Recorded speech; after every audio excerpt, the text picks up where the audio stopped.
Hi, Ka-Coffee. Magandang araw po sa inyo, Luzon, Visayas, at Mindanao. So, nandito po tayo sa Senado at naimbitahan po muli tayo sa impeachment hearing ni Sara Duterte. Ngayong araw po, sumasalang po yung Article 1. Ito po yung patungkol po sa confidential funds ni Sara Duterte na allegedly ibinaldas po yan na ibinigay umano sa mga recipients na lumalabas, hindi naman nag-exist. For example, itong si Mary Grace Piatos, wala siyang records, itong sila Popoy Villamin, at napakarami pa pong iba. So, kanina, nasa pagdinig, sumalang po yung branch manager ng Land Bank of the Philippines at kinumpirma niya na naglabas po ng milyon-milyon na salapi itong opisina ni Sara Duterte, particularly yung Office of the Vice President. At sa isang withdrawal po ay umabot po yan ng 125 million pesos at inilalagay daw po yan sa mahabang bag. No, may mga statement na roon, gaya ng sinasabi ni Ramil Madriaga. Yan po yung mga duffel bag no, na kung saan milyon-milyon yung laman na salapi. Hindi po dinay ng defense. In short, inamin po ng kampo ni Sara Duterte na totoo po yung mga cheque na yan na 125 million pesos yung halaga ng isang cheque at ilan po yan, apat na cheque po yan. No? Inamin po yan ng defense. At ang sinasabi po ng branch manager, ito pong withdrawal na ganitong kalaki, ito 125 million pesos na withdrawal, very unusual po yan. Ilang dekada na po siyang nagtatrabaho sa bangko at parang ngayon lang tayo nakakita ng ganyang sitwasyon. Kaya very unusual kung ipapaliwanag niya. Di ba magtataka nga naman, bakit kailangan mo ng cash na ganyang karami na 125 million pesos? Kasi kung may kailangan kang bayaran, hindi ba pwedeng cheque yan? Kasi mas masisecure din po yung pera niyan. Pero mas pinili po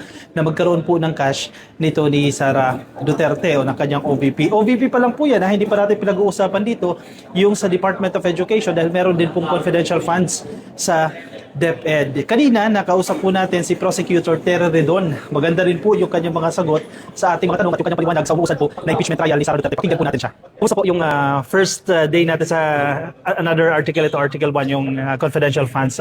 Paano po yung takbo ng investigation ngayon at yung mga presentation po ng ebidensya? Okay naman, maganda naman yung lumabas po na testimonya. Anong sabi po nung witness po ng bangko? Ang sabi, kakaiba. Yung pong pag-withdraw ng milyong-milyong piso ng pera mula po sa Land Bank patungkol dito po sa confidential funds ng Office of the Vice President. No? So, tingin ko ganyan din po yung magiging kwento mamaya doon po sa confidential funds naman ng Department of Education. No? Kasi, ang sabi nung witness kanina, sa haba ng panahon niya, more than 30 years siyang nasa Land Bank of the Philippines. Ito daw yung unang pagkakataon na nagkaroon po ng withdrawal ng cash ng ganito po kalaki. No? At madaming pera ho talaga yung pinag-usapan natin dito. So, ayan po, yung pong naipakita, yung fact of withdrawal ng pong mga pera po for confidential funds. Kung ano po masasabi nyo na sa naging pahayag ng witness na na-shred na daw po yung mga original copies ng cheque ng OVP? May tabagin naman yun eh. Yung pong pag-shred lang ng mga cheque, kasama naman yun dun sa ginagawa ho talaga ng bangko. May kopya naman tayo ng digital copies, no?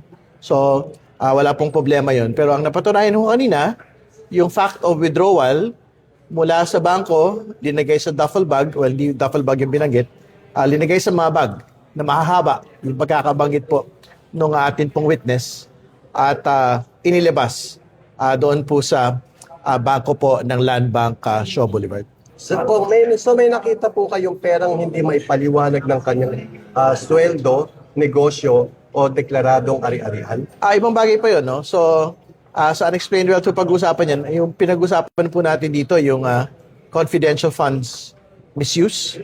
So, ngayong araw po na ito, nailatag yung fact ng paglalabas ng pera mula sa bangko papunta sa mga bag. So may nakita po kayong koneksyon ng mga kanya-kanyang transaksyon sa confidential fund? Papunta pa lang ho tayo ron, no? So, mapag-usapan ho doon sa susunod na mga witnesses, yung pong co-report kung paano po ginamit yung pong confidential funds ng ating pong pangalawang Pangulo.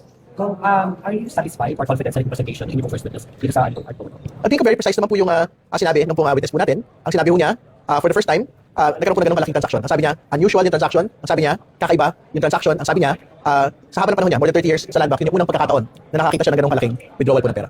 Bakit kaya, sir? Kasi very unusual nga po yan. Sa tingin niyo, bakit kailangan niya ng ganung karaming cash? Instead of pwede naman kung kailangan bayaran niyo, possible naman check. Siguro, bakit kailangan niya bulto-bulto yung cash? Yeah, yun ang next step, no? Dito po sa paglalahad po ng paglilitis, no? So, dito natin makikita kung paano po ba ginamit ng pangalang Pangulo yung pong pera. So, papasok po tayo dyan sa usapin po ng receipt ni Mary Grace Piatos, Melky Sikuya, mga peking mga pangalan. So, susunod pong matanong doon, sino? Si Mary Grace Piatos, kung hindi siya talagang totoong tao, sino yung actual na tao na kumuha ho ng pera ng confidential funds at pumirma para rito. So, masasalang din dyan, syempre, yung pong NBI na nagsasabi na para isang tao, isang grupo lang po, yung pong pumirma para sa balance sheet receipts ng confidential funds. Masasalang din po yung PSA, Philippine Statistics Authority, na nagsasabi na hindi po pinanganak na matay kinasal si Mary Grace Piatos at iba pa hong mga pangalan sa Pilipinas, no? So, basically to say na meron ho talagang maling paggamit ng confidential funds ng OVP at ng Department of Education.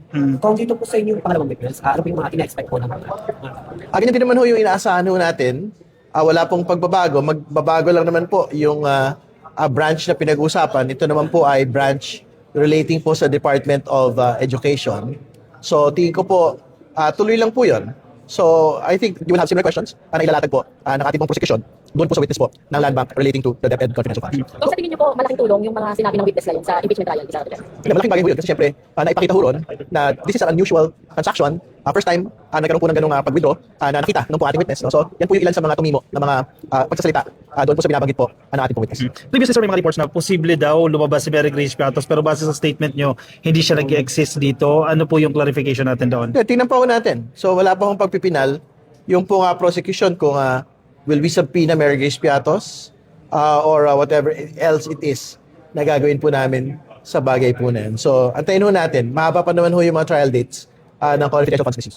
Kung gaano po kayo and the prosecution team ka-confident on this particular inside of the In the same manner, mataas yung confidence namin sa threats article, mataas yung confidence ho namin dito sa confidential funds misuse kasi hindi lang naman ho witness yung nagsasalita, yung mga dokumento yung nagsasalita. So, kung hindi ho totoong tao si Mary Grace Piatos, milky si Kuya, sino yung pumirma para doon? Diba? At mismo yung COA ho yung nagsasabi na 448 million yung pinapasole sa Pangulong Pangulo mula po doon sa confidential funds po na ito. Gumamit ng pondo ng confidential funds para sa mga non-confidential expenses. So doon pa lang ho, tapos na yung usapan. Di ba? May ibang arguments, sir, na parang itong mga bagay ay supposedly confidential siya. So, absuelto ba sila dyan o dahil ito ay supposedly confidential pero usapin dito ng transparency, paano nyo po binabalanse yun? Pero may reglamento ho sa paggamit ng confidential funds. Hindi naman ho porque sinabi mo confidential. Wala nang pagpapaliwanag na kailangan. And more importantly, sinukat na ho ng COA yung pong paggamit ng confidential funds. Ang sabi nila, ginamit nyo ito for non-confidential expenses katulad ng leadership training. At dahil ginawa niyo yun, kailangan magsoli kayo ng pera. Okay? Okay po. Thank you. Okay. Thank you po. The statement nila mismo sa tibay, pero daw nilagay sa mga tao. As we remember during the time of Serabiman, sabi ni Mrs. Constantino sa mga gene bag, according kay Ramin Madriaga, Davao bag, almost the same yung mga bag na yun, no? Can we say ba na masasabing ito na yung patuloy na accurate information ng dalawang witness? Well, I think at the very least, ang talagang sinabi ho ng witness today, dinigay sa mga mahahabang bag, yung pong mga pera, no? So, kailangan lang natin malaman with certainty ilan ba yung mga actual na mga bag no, na pinagsalangan. Ang sabi niya, 3 to 4 as far as she knows. Yung pong pinagsalangan na mga bag nito pong pera ng OVP confidential funds. Kung may misinformation po possible na ipasabihin na po ulit natin si Ramil Matiaga to confirm the details. Tignan pa ho natin. Kasi at this point naman kung very clear na po yung presentation na meron hong maling paggamit without actually calling in Ramil Madiaga, we don't have to call in Ramil Madiaga anymore. So it's something that we will have to decide into the 30-day trial dates that we are given. So, sabihin, katulad nung nakita ko ninyo sa threats article, we didn't have to summon all the other witnesses. Kung tingin ho namin, mapapatunayan na po with certainty, ito pong maling paggamit ng confidential funds. But today po i-announce kung sino mga witnesses for next week. For next week, magsasubmit ho kami ng request. Hindi ko alam kung if it will be stated during the proceeding or susulat na lang po kami sa impeachment court. Will the prosecution team ask for CCTV footages dun sa posibleng paglabas yung mga pera dun sa bank? Pag-aaralan ho namin, pero mahabang panahon na ho yun. Yung holding period kasi ng CCTV, hindi lang kami tiyak kung kailan po yun nabubuhay pa. No? Pero tinanggap naman ho ng defense yung pong mga aktual na usapin ho ng mga checking ito.